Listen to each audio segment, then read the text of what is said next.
জাহাঙ্গীরনগরে প্রথমে ছিলাম, চান্স পেয়েছিলাম প্রথমে ওখানে।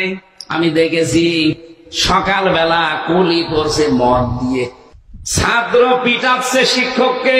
ঢাকা বিশ্ববিদ্যালয়ের মহসিন হলে আজান দেওয়া নিয়ে মুফতি আমির হামজার বিতর্কিত বক্তব্য ইস্যুতে এবার জামায়াতে ইসলামীর নীতি নির্ধারকদের প্রজ্ঞানের প্রশ্ন তুলেছেন ইসলামী ছাত্র শিবির সমর্থিত প্যানেলের ডাকসু সদস্য সর্বমিত্র চাকমা। আসন্ন জাতীয় সংসদ নির্বাচনে বাংলাদেশ জামায়াতে ইসলামীর কুষ্টিয়া ৩ আসনের মনোনয়নপ্রাপ্ত আমির হামজার বক্তব্যের সমালোচনা করতে গিয়ে সর্বমিত্র চাকমা বলেন, একটি গুরুত্বপূর্ণ রাজনৈতিক দলের সংসদ সদস্য মনোনয়নপ্রাপ্ত ব্যক্তি যখন 16 বছর আজান দিতে দেয়নি সালেমরা, ছাত্রলীগের ভাইদের নাকি ঘুমের ডিস্টার্ব হবে, এজন্য ফজরের আজান হইতো না, এরকম বক্তব্য প্রদান করেন, তখন সেই দলের নীতি নির্ধারক যারা তাকে মনোনয়ন দিয়েছেন তাদের প্রজ্ঞা নিয়েও প্রশ্ন ওঠে। 21 সেপ্টেম্বর সর্বমিত্র চাকমা তার ফেসবুক স্ট্যাটাসে এই মন্তব্য করেন। সর্বমিত্র চাকমা তার ফেসবুক স্ট্যাটাসে যা লিখেন তা হল, ঢাকা বিশ্ববিদ্যালয়ের মহসিন হলে ফ্যাসিবাদী শাসনামলে আজান বন্ধ ছিল। এরকম বক্তব্য প্রদান করেছেন জামায়াতে ইসলামী থেকে সংসদ সদস্য নমিনেশন প্রাপ্ত ওয়াজকারী আমির হামজা।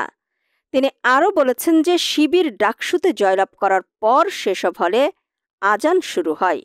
বিগত সরকারের দুঃশাসনের আমলে জসিমউদ্দিন হল, সলিমুল্লাহ মুসলিম হলে মাইকে আজান দিতে ছাত্রলীগ বাধা দিলেও জুলাই বিপ্লবের পরপরই এই বাধা দূরীভূত হয়। মহসিন হলে এরকম কোনো বাধার কথা জানা যায় না এবং সাম্প্রতিক ডাকসু নির্বাচনের সাথে আজান চালু হওয়ার কোনো সম্পর্কই নেই। এ ধরনের মিথ্যাচার হাসিনা আমলের কাঠামোগত ইসলাম বিদ্বেষের ভয়াবহতাকে লঘু করে ও হাসির পাত্রে পরিণত করে। একটি গুরুত্বপূর্ণ রাজনৈতিক দলের সংসদ সদস্য মনোনয়নপ্রাপ্ত ব্যক্তি যখন এরকম বক্তব্য প্রদান করেন, তখন সেই দলের নীতি নির্ধারক যারা তাকে মনোনয়ন দিয়েছেন তাদের প্রজ্ঞা নিয়েও প্রশ্ন ওঠে। উল্লেখ্য, আসন্ন জাতীয় সংসদ নির্বাচনে কুষ্টিয়া ৩ সদর আসনে বাংলাদেশ জামায়াতে ইসলামীর সংসদ সদস্য প্রার্থী হিসেবে মনোনয়ন পেয়েছেন জনপ্রিয় ইসলামী বক্তা মুফতি আমির হামজা। 25 মে কুষ্টিয়া জেলা জামায়াতের সমাবেশে তার নাম ঘোষণা করেন জামায়াতের কেন্দ্রীয় নির্বাহী পরিষদ সদস্য মোবারক হোসেন। সম্প্রতি ঢাকা বিশ্ববিদ্যালয়ের মহসিন হলে আজান দেওয়া সহ আরও বেশ কিছু বিতর্কিত বিষয়ে বক্তব্য দিয়ে সমালোচনার মুখে পড়েন জামায়াতের এই এমপি প্রার্থী।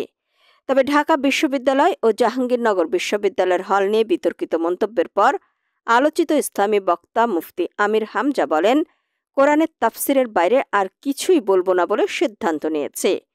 কোনো বিষয় তুলনা করে কথা বললেই প্যাচ লেগে যায় উল্লেখ করে মুফতি আমির হামজা বলেন, আমি আর এসবের মধ্যে নেই। ঢাকা বিশ্ববিদ্যালয়ের মহসিন হলে আজান দেওয়া নিয়ে বক্তব্যের সমালোচনা হচ্ছে।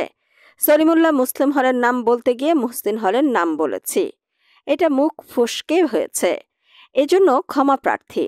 মহসিন হলে ছাত্রলীগের জামানায় জুলুম অত্যাচার হয়েছে, বাথরুমে নামাজ আদায় করার কথা শুনেছি, কিন্তু আমার এভাবে বলা উচিত হয়নি।